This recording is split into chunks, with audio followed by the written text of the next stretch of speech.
Bodybuilding for me it's something which is a part of who I am. It's more than just an enjoyment. It's a big part of my life. And for me, bodybuilding was about getting in competition shape. And to actually achieve that, it has to be 24/7 commitment. What made me want to compete is, how do I look? How do I look? How would I look on that stage? How would it feel on that stage when I've admired so many people on that stage? So I was very interested because with bodybuilding, it is an art form as well as a sport. The two come together. It was a challenge, to actually get up on the stage, but it was so rewarding to go, hey, this is me. This is so interesting. Being 53 now, so before the age of 10, I remember Dad's dumbbells, just sort of rolling them out, not being able to lift them. I was certainly interested then because I used to see the bodybuilding magazines, and even though I didn't buy them, it used to catch my eye and go, yeah, I like the look of that. I'd like to be like that. I left home at 16, and then that's when I started going to a gym when I had the money. So this is like a big, proper gym.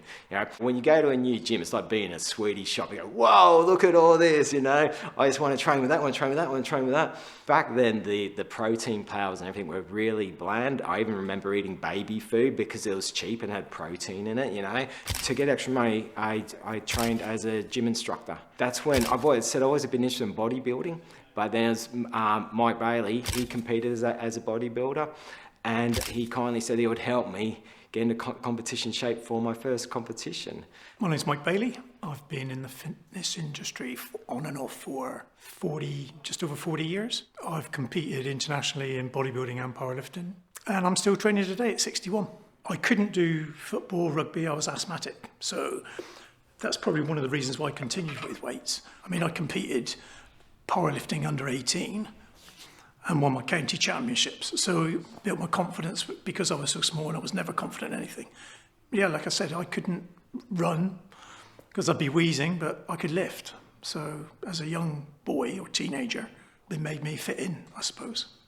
The thing is with bodybuilding, weight training, is your targets can be small and you reach them quickly. You can lift an extra pound or do an extra rep. The satisfaction of doing that was really high. And let's be honest, it's vanity as well. We train because we want to look better. So as a young 19-year-old, I had a reasonably good physique. So that gave me confidence to achieve things outside of the sport. So, knowing Mike, seeing Mike train, seeing the condition he got in was like, wow, it makes it more real. I can do this. I also had this part of me which wanted to change the way I looked. I don't look back on it now as a negative thing. I don't. I remember looking in the mirror and going, Dave, you can look better than this, And for me, better meant, but it's all personal, for me, better meant a bodybuilding shape because that's something I've always wanted to do. For me and my view of bodybuilding, when someone says they're bodybuilding, for me, they're going to compete. Otherwise, for me, it's weight training, If you walk into a gym, you're bodybuilding. Anything you're trying to do, whether you're trying to lose weight, gain weight, lift a weight, you're bodybuilding. People call it weight training. I got more pleasure out of training people and accomplishing things for them or with them, the journey, than I did for myself. What made me want to compete? To win. Everything I did, I wanted to be the best at. In my bodybuilding career, I had, I think it was 6 second places, 6 losses. The trouble with bodybuilding competition is your achievements are in somebody else's hands. One judge can think you're the best, and another judge can put you 3rd place, 4th place. There's a lot of criticism that comes with that, but that's a part of bodybuilding. It's important you're self-critical because it's through critiquing yourself you work out what you can do next, what you need to do next. It can be both positive and negative. People become so hard on themselves. But I decided I didn't want bodybuilding to be demoralizing for me. I looked and I thought, how can I just be the best that I can be? You can be the best you want to be, or you can be better than everybody else. It's in your hands to a degree. The mentality and determination commitment that comes with bodybuilding reflects so many things in life. No pain, no gain is something for a lot of areas of life. Life's not easy. So I learned that physically, and I've learned that mentally, and I've learned that emotionally, because it's, certainly it's a consistent for me during my ups and downs in life. Because even just saying that, it goes to show that bodybuilding, competing isn't just about the day. It's the whole experience leading up to it. After competition, and you've done it, I can feel quite flat. Because the build up and the achievement and doing it so much, is that once you've done it, it's like, what do I do next? There's been all this build up, what happens next? It's the goal. You've got a goal you want to achieve. And when I have a goal I want to achieve, I become quite driven and focused. What bodybuilders do to their bodies to get to that low body fat level is dangerous. You are starving yourself. Your sodium levels and potassium levels go through the floor. So no, it's not healthy if you're taking it to that level. But as a sport generally, and as a hobby or whatever, best sport in the world, by a long way. For me, I think competing is very healthy. I really do. But again, it comes down to approaches. There are very, very unhealthy approaches. What wouldn't have been healthy would be to stay in that diet condition, okay? When I say diet, I think, when's it going to end? That sort of thing. It has a mission, it has a purpose. When I dieted down so far, I'll be really, really tired and go to bed, and then I'd only sleep about 2 hours. Then it rolls into your next day. I need to perform at work. I need to be present for work. I need to be present for my family. I need to be present for my wife. And I was very fortunate because the family environment allowed me to compete.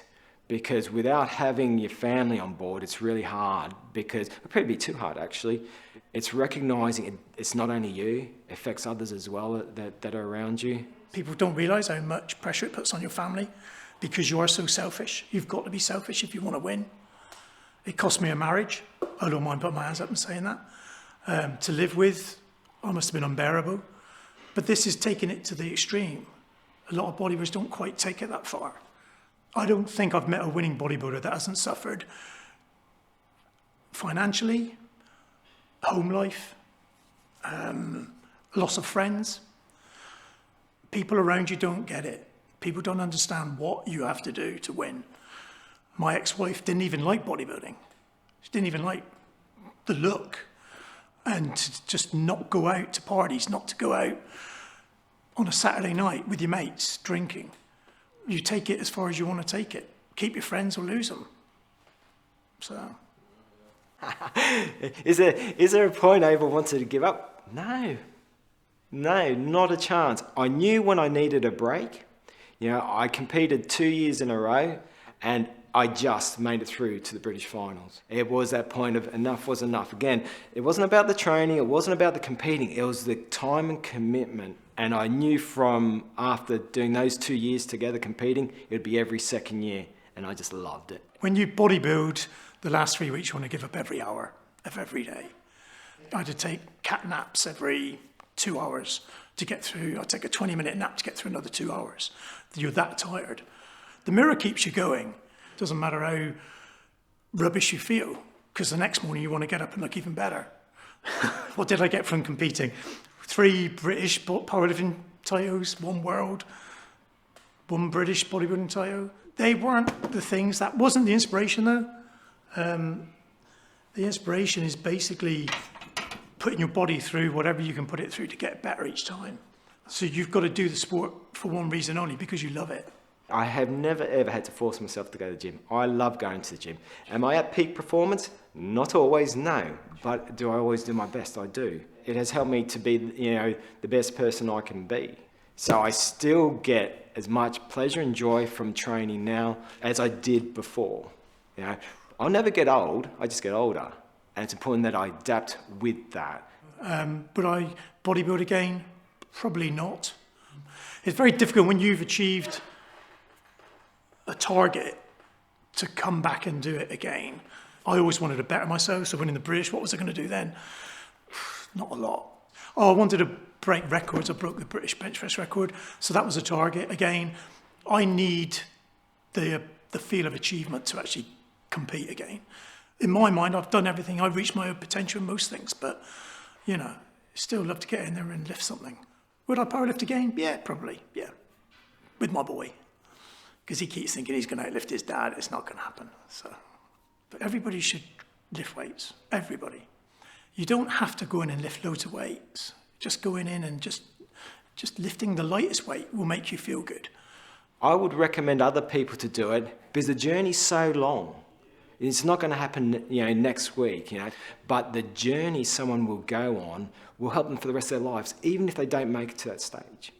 Why I train now is because I love it. Yeah! It is good for it's good for our whole being. So I am going to definitely continue because it's going to be good for me for the rest of my life. Am I retired? I can't say I've got any current plans, but you never know.